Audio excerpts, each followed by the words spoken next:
Ever since the Qatari takeover, PSG were the punchline of Europe. Millions spent and superstars signed, yet the team collapses each year when it matters the most.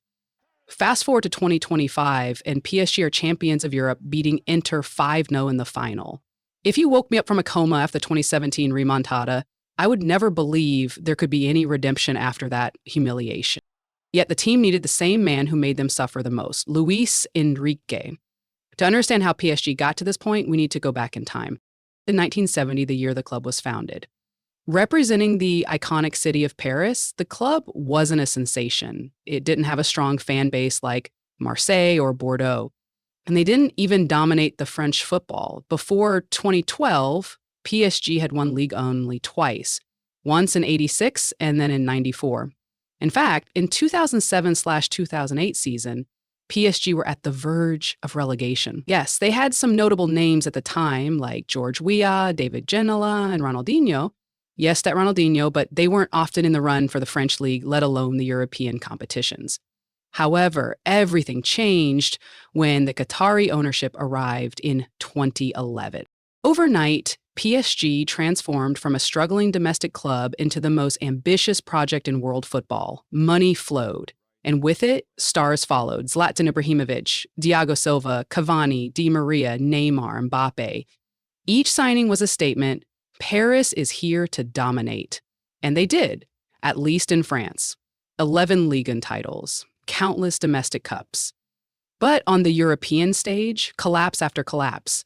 In 2017, remontada. 2019, knocked out by Manchester United with a last-minute VAR penalty. 2020, a first-ever final, but no trophy. 2022 and 2023, back-to-back round of 16 exits. It wasn't just failure. It became identity. PSG, the bottlers. The club that could buy talent but not teamwork. That could sign legends but not write legendary stories. And then came Luis Enrique. The man who broke them in 2017, now the one to rebuild them. No more superstar circus, no more ego-led squads. He demanded pressing, unity, intelligence, and for the first time in years, PSG looked like a team, not a highlights reel. It wasn't Mbappé who led this redemption. In fact, for a long time, he was part of the problem. Cogía de los huevos a todos sus compañeros y se ponía a defender como un hijo de puta. Tú tienes que dar ese ejemplo primero como persona y como... That viral clip of Luis Enrique begging his star player to press. And as you all know, he never did. But when he left, something changed. The egos faded, the structure returned, and suddenly, this wasn't a one-man show anymore. It was 11 players fighting for each other.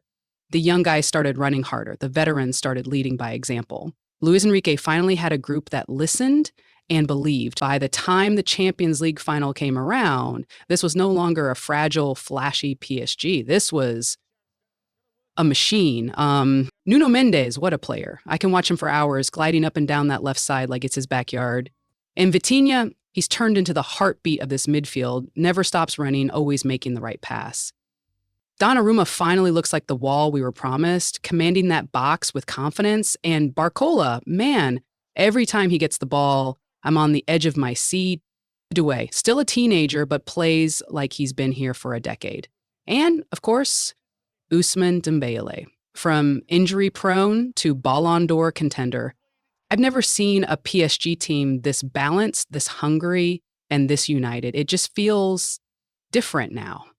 They didn't beat Inter with tricks or talent alone. They overwhelmed them with pressing, discipline, and collective hunger.